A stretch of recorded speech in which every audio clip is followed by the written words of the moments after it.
한번 따라 하겠습니다. 죽었으나 지금도 말하는 믿음. 오늘부터 시작해서 앞으로 한 4개월여 히브리서 11장에 나오는 믿음의 사람들을 우리가 함께 살펴보려고 합니다.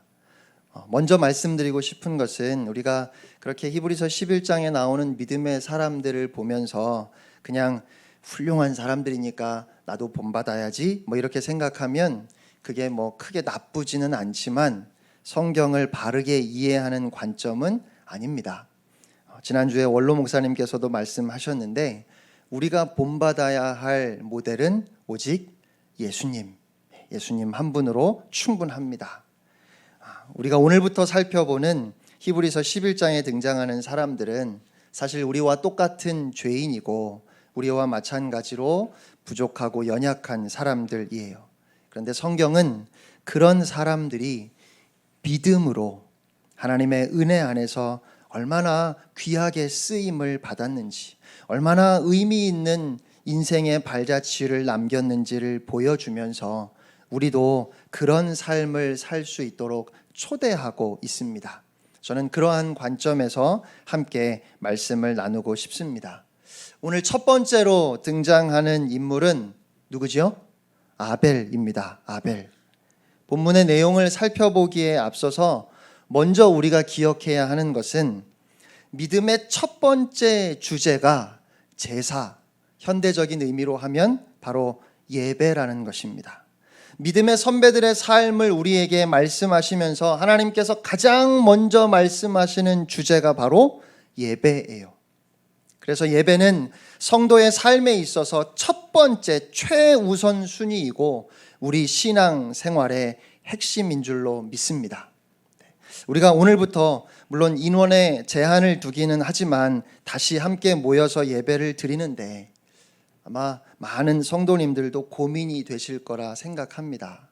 하필이면 엊그제 서울 경기 지역에서 지역사회 감염이 발생을 했고 그래서 다시 좀 불안감이 고조되는 것 같아요. 이렇게 특별한 상황에서 흩어져 예배 드리는 것이 전혀 문제가 되지 않는다는 것은 제가 여러 차례 말씀을 드렸습니다. 그런데 이제는 많은 사람들이 과연 상황이 나아져도 교인들이 다시 교회에 모일까를 걱정하는 것 같습니다. 많은 목회자, 신학자들이 이미 공공연하게 있었던 인터넷 교회가 많이 증가할 것이고 집에서 영상으로 예배를 드리는 사람들이 더 많아질 거라고 이야기를 합니다. 이 문제에 대해서 신학적인 연구가 앞으로 활발하게 일어나겠지만 저는 우리가 이렇게 생각해 보면 어떨까 싶습니다. 추석이나 설 명절이 다가오면 어느 날 김지현 목사님이 새벽기도 후에 집에 안 가고 컴퓨터 앞에 앉아서 시간이 가는 걸 계속 보고 있어요. 나중에는 1초 1초가 지나가는 것까지 주의를 기울이다가 7시 정각이 딱 되면 사정없이 마우스를 눌러댑니다. 뭐 하는 걸까요? 네? 기차표 예매하는 거예요. 고향에 부모님 뵈러 가기 위해서 기차표를 예매하시는 겁니다. 그런데 부모님이 목사님에게 전화를 하셨어요. 목사님이랑 사모님이 기차 타고 고향에 내려오는 것이 걱정이 되셔서 코로나19 때문에 사람들 많이 붐비는 역에 가는 것, 기차 타는 것 자체가 위험하니까 이번 명절은 그냥 전화로, 요즘은 인터넷으로 화상 통화가 공짜예요. 그러니까 마음 놓고 통화할 수 있잖아요. 그렇게 그냥 화상 통화로 부모님 뵙고 통화하는 것만으로 그냥 그렇게 명절을 지나가자 하셨어요. 그리고 시간이 지나서 코로나19 사태도 진정이 되었고 다시 명절이 돌아왔습니다. 그런데 이번에는 목사님이 부모님께 전화를 하셨어요. 지난번 명절에 화상 통화해 보니까 직접 보나 그렇게 보나 생생하고 마찬가지던데 아이고 고향까지 가려면 사람도 많고 얼마나 피곤한지 그냥 앞으로 계속 명절 때마다 이렇게 화상 통화로 얼굴 보고 인사하면 좋겠습니다. 여러분, 그러면 될까요? 안 될까요? 네? 제가 그냥 예를 든 겁니다. 혹시 예배 마치고 김 목사님한테 어떻게 그럴 수가 있냐고 뭐 이렇게 얘기하시면 안 돼요. 부모님이 자식을 걱정해서 오지 말라고 하실 수는 있어요. 하지만 자식이 이게 더 편하다고 안 가겠다고 할 수는 없는 거예요. 그렇죠? 우리가 얼마 전에 에스겔서 말씀을 함께 묵상하지 않았습니까? 하나님께서 이스라엘의 회복을 말씀하시면서 성전에 대해서, 예배에 대해서 얼마나 강조하시는지 여러분도 말씀을 보셨지요? 여러분, 예배는 하나님의 명령이고, 그래서 예배는 하나님의 명령대로 해야 하는 겁니다. 우리가 좋은 대로, 우리가 편한 대로 할 수 있는 것이 아니에요. 하나님께서 정하신 시간에 성회로 모이라고 하셨습니다. 물론 성도들이 예배당에 함께 모여드리는 예배는 아닙니다. 아니, 오히려 그보다 더 중요한 것은 로마서 12장의 말씀처럼 우리의 삶을 하나님께서 기뻐하시는 거룩한 산 제사로 드리는 그 삶의 예배, 우리의 삶이 예배되는 것이 더 중요할 겁니다. 그런데 어떻게 하루하루 우리의 삶을 예배자로 살아갈 수 있을까요? 성도는 함께 모여드리는 이 예배를 통해서 예배자의 삶을 살아갈 수 있는 힘을 얻게 됩니다. 함께 모여서 하나님 앞에 예배하는 예배는 그래서 절대적인 것이고 결코 소홀히 하거나 함부로 바꿀 수 없는 하나님의 명령입니다. 또 우리가 흩어져 예배를 드리는 첫 주에 제가 예배에 대해서 설교하면서 예배라는 말을 한자 그대로 풀면 뭐라고 했지요? 예를 갖추어 인사하는 것이 예배라고 말씀을 드렸습니다. 그러니까 여러분이 집에서 영상으로 예배를 드리면서도 일찍 일어나서 씻고 단정하게 옷을 입고 텔레비전이나 컴퓨터 앞에 앉아서 예배한다면 지금과 같이 특수한 상황에서 하나님 앞에 바르게 예배하는 것이 될 수 있겠지만, 집에서 예배한다고 예배 시간 다 돼서 겨우 일어나가지고 눈곱도 안 대고 눈을 비비면서 잠옷바람으로 텔레비전 앞에 앉아 있으면 그건 예배라고 할 수 없어요. 어떤 목사님이 주일 예배 연속으로 3번 빠지면 신앙생활에 장사 없습니다, 이런 얘기를 하시는 걸 들었습니다. 자꾸만 예배를 빠지면서 그 믿음이 지켜지는 사람을 보지 못했다는 겁니다. 어지간히 믿음이 좋은 사람도 연속해서 3번만 예배 빠지면 마음이 싸늘하게 식어지는 것을 수도 없이 보셨다고 하셨어요. 오늘 우리의 예배는 어떻습니까?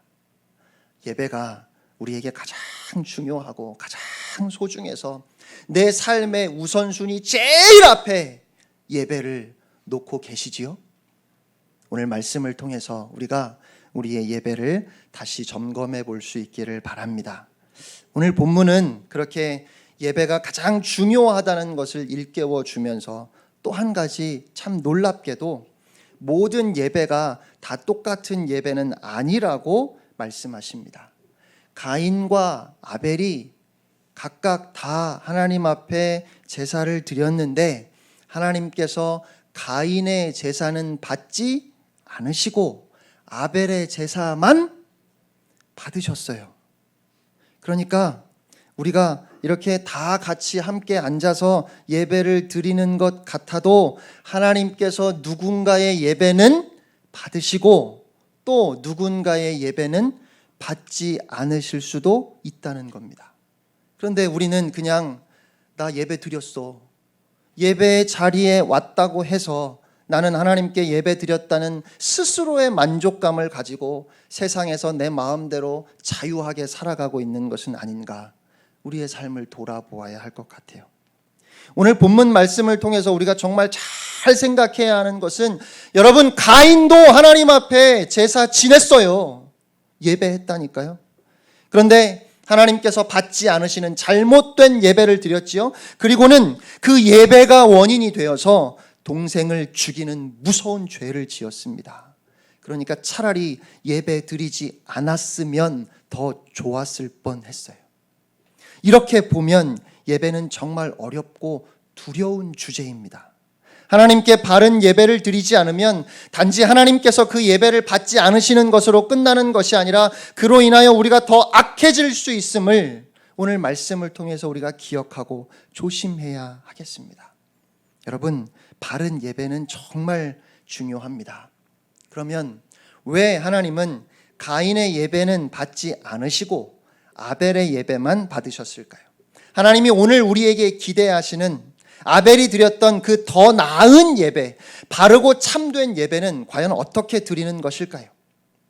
학자들마다 좀 다양한 해석들이 있는데 가장 보편적인 해석은 하나님은 제물이 아니라 예배 드리는 그 사람의 마음과 태도를 보신다는 겁니다. 창세기 4장 4절로 5절 말씀을 보면 여호와께서 아벨과 그의 제물은 받으셨으나 가인과 그의 제물은 받지 아니하셨다. 그러니까 예배하는 사람을 먼저 말씀하시면서 받았다, 받지 않으셨다를 말씀하셨어요. 그래서 제물이 더 중요한 것이 아니라 그 사람의 마음과 자세가 하나님 앞에 바른 예배자로 서 있는지 그것이 더 중요하다는 것입니다. 그래서 아벨과 가인의 이름을 먼저 말씀하셨다는 것이지요. 이것이 종교개혁자 칼빈을 비롯해서 많은 사람들의 해석입니다. 그런가 하면 물론 예배를 드리는 사람이 중요하겠지만 하나님 앞에 드리는 제물도 중요하다 주장하는 사람들도 있습니다. 그래서 가인은 피가 없는 제물을 드렸고 아벨은 피가 있는 제물을 드렸기 때문에 하나님께서 피 있는 아벨의 제물만 받으셨다고 말하기도 해요. 모세를 통해서 하나님은 분명하게 죄를 속하는 제사에 반드시 피가 있어야 할 것을 말씀하셨지요. 그래서 학자들이 피 있는 제물과 피 없는 제물을 구별해서 이야기하기도 합니다. 물론 제물이 중요하다는 말에는 우리가 동의할 수 있어요. 하지만 피가 꼭 있어야 한다는 해석에는 동의하기가 어렵습니다. 왜냐하면 구약시대에 피 없는 제사, 곡식을 드리는 제사도 있었기 때문에 그래요. 다만 그렇게 피의 제사를 주장하는 학자들은 창세기 3장 후반부에 보면 죄를 지은 아담과 하와가 잎사귀를 엮어서 옷을 만들고 몸을 가렸는데 하나님께서 그들을 불쌍히 여기시고 가죽 옷을 지어서 입히셨지요. 그 내용을 근거로 하나님이 짐승을 잡아서 피로 드리는 제사를 원하셨다고 설명하기도 해요.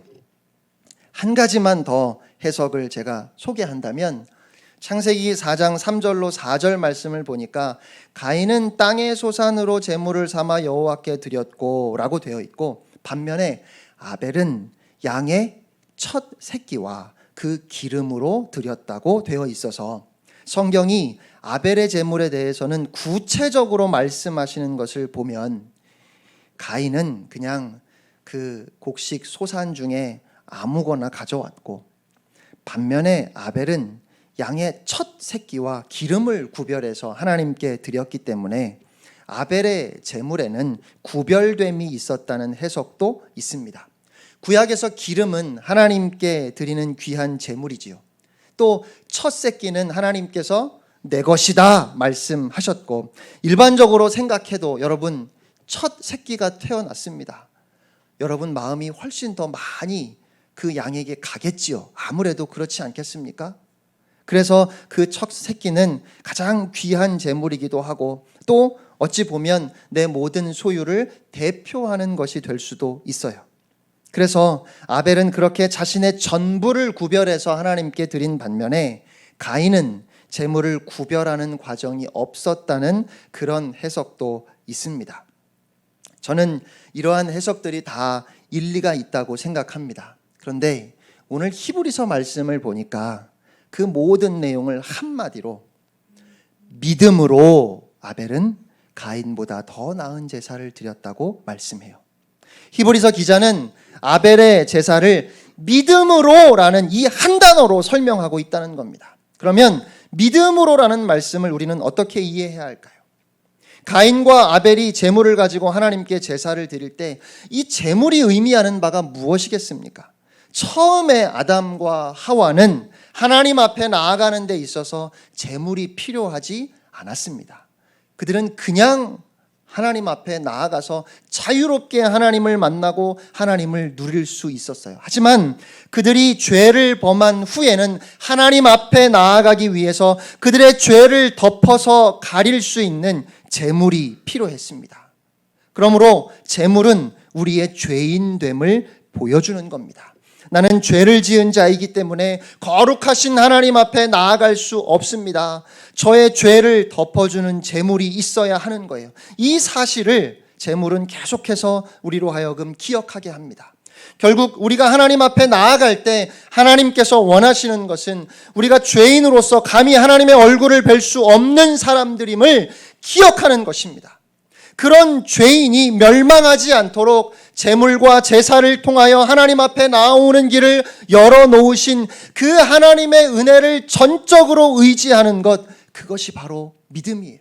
다시 말씀드리면 믿음은 죄에 대한 자백과 동시에 나 같은 죄인이 하나님의 은혜가 아니면 거룩하신 하나님 앞에 감히 설 수 없다는 사실을 분명하게 기억하고 그 하나님의 은혜만을 전심으로 의지하는 것, 그것이 바로 믿음입니다. 하나님은 모든 예배를 다 받으시지 않으십니다. 우리가 예배하기만 하면 그 예배를 하나님이 다 받으시는 것이 아니에요. 여러분, 하나님은 믿음으로 드리는 예배를 받으십니다. 죄에 대한 분명한 인식, 죄인으로서 하나님 앞에 감히 나아갈 수 없는 그 두려움, 가난한 마음, 애통하는 심정, 그럼에도 불구하고 이 죄인을 불러주신 하나님의 은혜를 의지해서 믿음으로 드리는 예배를 오늘 하나님은 원하시고 찾으신다는 것입니다. 오늘 우리가 한국 교회가 이것을 잃어버린 것이 아닌가 싶어요.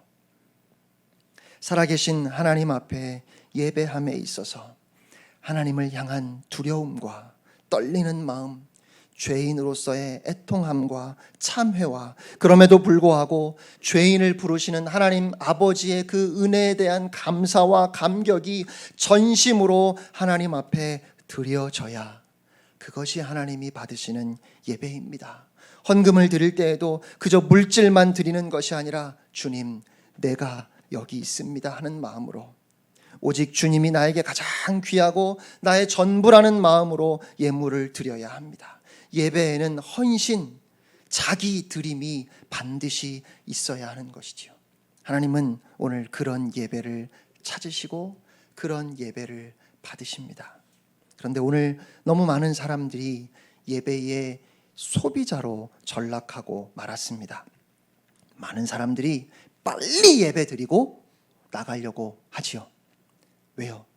내가 해야 되는 거 다 했으니까, 예배 드렸으니까 이제 남은 시간은 다 내 거예요. 그렇게 세상으로 내 욕망을 향해 달려가고 싶어 합니다. 여러분, 그것은 예배도 아니고 하나님은 그런 예배를 받지 않으십니다. 아벨의 예배에 대해서 주님이 뭐라고 말씀하시는지 우리 본문 히브리서 11장 4절 말씀을 다시 한번 함께 읽겠습니다. 시작. 믿음으로 아벨은 가인보다 더 나은 제사를 하나님께 드림으로 의로운 자라 하시는 증거를 얻었으니.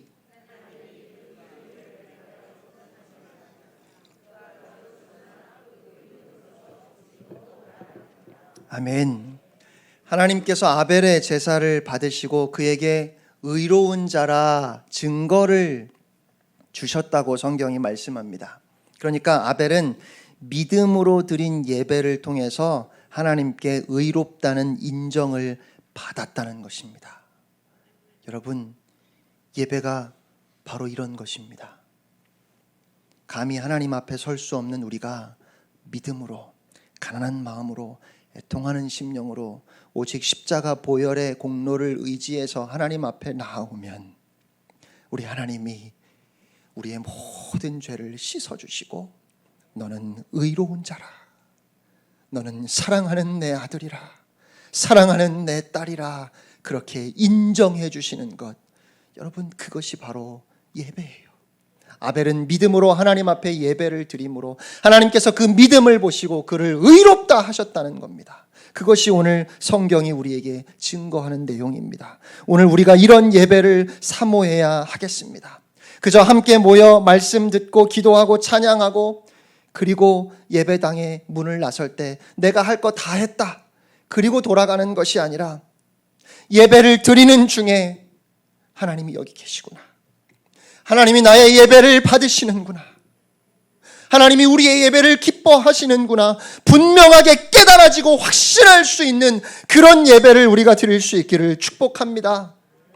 열심히 예배드리면 하나님이 받으셨겠지, 그냥 막연히 그런 생각을 갖는 것이 아니라 성령님을 통해서 우리의 마음에 분명하게 주시는 그 확신, 너는 의로운 자라, 너는 내 아들이라, 너는 내 딸이라, 우리에게 분명하게 말씀하시는 그 하나님의 음성을 들을 수 있는 그러한 예배, 우리 모두의 예배가 그런 예배 될 수 있기를 소원합니다. 우리의 신앙생활에 있어서 다른 그 무엇보다 우리가 정말 목마르게 사모해야 하는 것은 바로 이러한 예배인 줄로 믿습니다. 하나님께서 나의 예배를 받으셨구나, 분명하게 확신할 수 있는 분명한 증거가 있는 예배, 그런 예배로 하나님 앞에 나아가는 우리 모두가 될 수 있기를 소원합니다. 예배는 하나님 아버지와 자녀된 우리의 만남이기 때문에, 아니 부모님 찾아뵙고 인사드리고 나오면서 인사 받으셨겠지 뭐 이러고 나올 수는 없잖아요. 그렇죠? 인사하고 부모님이 그 인사를 기쁘게 받으셨다는 것 분명하게 확신하고 돌아가는 것이 당연하지 않습니까? 오늘 우리의 예배도 그와 같아야 합니다. 예배의 자리에서 경험하는 그 은혜 때문에 지난 한 주간 부끄러운 모습으로 살아왔지만 그럼에도 불구하고 십자가 뒤에 우리를 감추어 주시고 너는 의로운 자라, 너는 사랑하는 내 딸이라, 사랑하는 내 아들이라, 그렇게 우리를 인정해 주시는 그 하나님의 음성 우리가 들어야 하지 않겠습니까? 그러한 예배를 사모하며, 물론 매주일 드리는 예배가 그와 같지는 않을지라도 그냥 입으로만 전해지는 것이 아니라 하나님의 생생한 증거가 있는 예배를 드릴 수 있기를 바랍니다. 그리고 우리의 모든 예배가 그렇게 회복되기를 간절히 소원합니다. 마지막으로 다시 한번 오늘 본문 말씀 끝부분을 보시면 히브리서 기자가 이렇게 증거합니다. 그가 죽었으나 그 믿음으로써 지금도 말하느니라. 그가 죽었으나 그 믿음으로써 지금도 말하느니라. 여러분, 가인이 아벨을 죽였습니다. 예배를 바로 드리지 않은 그 악한 자가 하나님께서 기뻐하시는 예배를 믿음으로 드렸던 아벨을 죽였어요. 이러면 안 되는 것 아닙니까? 아니, 예배 한 번 잘 드리는 게 무슨 대단한 의미가 있습니까? 여러분, 아벨에 대해서 우리가 기억하는 것, 그가 하나님 앞에 하나님이 받으시는 예배를 드렸다는 것, 그게 전부잖아요. 그런데 우리 믿음의 선배들은 그 예배 한 번을 제대로 드리려고 주일날 치루어지는 고시도 보지 않았습니다. 고시를 못 본다 할지라도 내가 주일 예배를 지켜야 한다고 그렇게 몸부림치면서 한국 교회를 지금까지 지켜왔습니다. 어떤 사람은 한 시간도 아까워서 주일날도 하루 종일 공부해요. 그런데 또 어떤 사람은 주일을 지켜가면서 그냥 예배만 드리고 다시 공부하는 것이 아니라 정말 주일을 제대로 지키려고 애를 쓰고 또 애를 씁니다. 그런 그들에게 무엇이 기다리고 있을까요? 가인이 아벨을 죽였어요. 그리고 그와 마찬가지로 온전히 예배를 드리는 우리의 삶에도 억울한 고난이 있습니다. 많은 사람들이 하나님 앞에 예배 잘 드리면 주일 성수하면 모든 일이 다 술술 풀리고 형통할 것처럼 말합니다. 그런데 성경은 그렇게 말씀하지 않습니다. 오늘 성경은 가인이 아벨을 죽였다고 말씀해요. 그러니까 이 말씀대로라면 하나님께 바른 예배를 드리고 내 삶의 중심에 예배를 두면 오히려 더 힘들고 어렵고 억울한 고난을 당할 수 있다는 것입니다. 그런데 오늘 우리가 주목해야 하는 것은 성경이 그런 아벨에 대해서 하나님께서 믿음의 사람들을 우리에게 말씀하시면서 아벨에 대해 말씀하시기를 그가 죽었으나 그 믿음으로써 지금도 말하느니라 이렇게 말씀하신다는 겁니다. 아벨은 죽었습니다. 그러나 지금도 여전히 우리에게 말하고 있습니다. 여러분은 아벨이 말하는 것이 들리십니까? 아벨이 지금 우리에게 뭐라고 말하고 있지요? 그는 죽음이 끝이 아니라고 말하고 있습니다. 이 세상에서의 그 짧은 한 생에 그것이 전부가 아니라고 말하고 있습니다. 그래서 하나님 앞에 믿음으로 바른 예배를 드려야 한다고 아벨은 그렇게 우리에게 오늘도 이야기하고 있어요. 여러분, 가인은 어떠했습니까? 동생 아벨을 죽인 이후로 혹시라도 누군가가 자기를 죽일지 모른다는 두려움에 사로잡혀서 날마다 밀려오는 그 공포 속에 이곳저곳을 방황하다가 마침내 한 곳에 정착해서 그곳에 성을 쌓고 그 속에서 살아갑니다. 그는 아마도 이 땅에서 오래 살았을 거예요. 아벨과 비교할 수 없을 만큼 장수했을 겁니다. 가인과 아벨 둘 다 똑같은 죄인이기에 하나님께 인정받을 수 없는 사람들이죠. 그러나 아벨은 믿음으로 하나님 앞에 바른 예배를 드렸고 그는 하나님께 의로운 자라는 인정을 받았습니다. 그리고 아마도 아벨은 인류 역사에서 첫 번째로 죽은 사람일 겁니다. 그런데 오늘 아벨에 대해서 말씀하시는 하나님의 말씀을 통해서 우리가 깨닫는 것은 그는 인류 역사에서 처음으로 천국에 들어간 사람이라는 겁니다. 가장 먼저 하나님의 나라에 들어가서 영원한 생을 누리고 있는 사람, 그가 바로 아벨이에요. 어떻게 해요?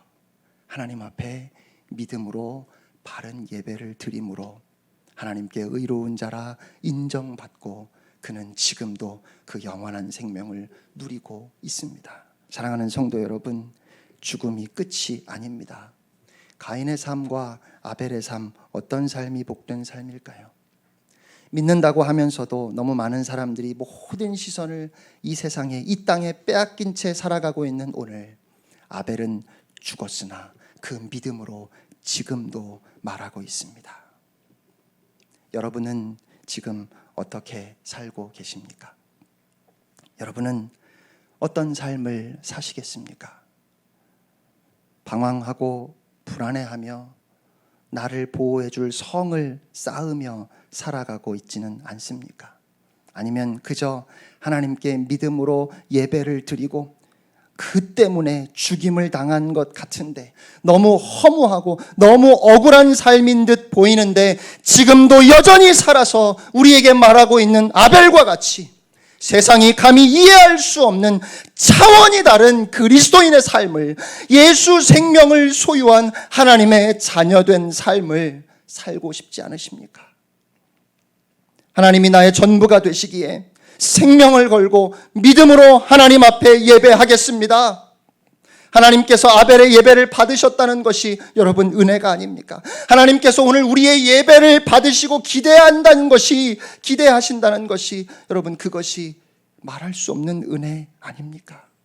그런 하나님 앞에 오늘 우리가 오직 감사함으로 아벨처럼 믿음으로 온전한 예배를 드림으로써 하나님께 의로운 자라 인정받고, 그래서 그가 비록 죽었으나 그 믿음으로 영원히 살아있는 삶, 주님이 우리에게 주시는 그 영생을 누리는 복된 삶을 오늘도 우리가 이 예배를 통해서 다시 한번 생각하고 또 확신하며, 또한 우리의 삶의 자리에서 그런 믿음의 삶을 비록 힘들고 어려울지라도 맞이한 한 주간에 또다시 힘들고 어려운 일들, 참 억울하고 마음 아픈 일들을 또 만나겠지만 그런 모든 상황 속에서 문제보다 크신 주님을 바라보며 나와 함께 하시는 예수님 때문에 행복한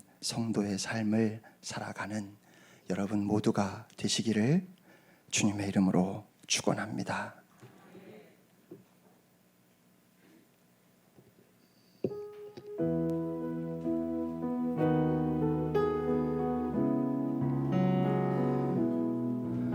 우리 함께 찬양하겠습니다. 찬양팀 앞에 나와주세요. 그 선하님의 고요히 감싸요 그 놀라운 평화를 누리며 나 그대들과 함께 걸어가네 나 그대들과 하늘을 여네 지나가 넘을 어둠의 날들이 무겁게 내 영혼 짓눌러도 오 주여 우릴 외면치 마시고 약속의 구원을 이루소서 그 선하님이 우릴 감싸시니 믿음으로 일어날 일 기대하네 주 언제나 우리와 함께 계셔 하루 또 하루가 늘 새로워 주께서 밝히신 작은 촛불이 어둠을 헤치고 타오르네 그 빛에 우리 모두 하나 되어 온누리 예비 주게 하소서 그 선하님이 우릴 감싸시니 믿음으로 일어날 일 기대하네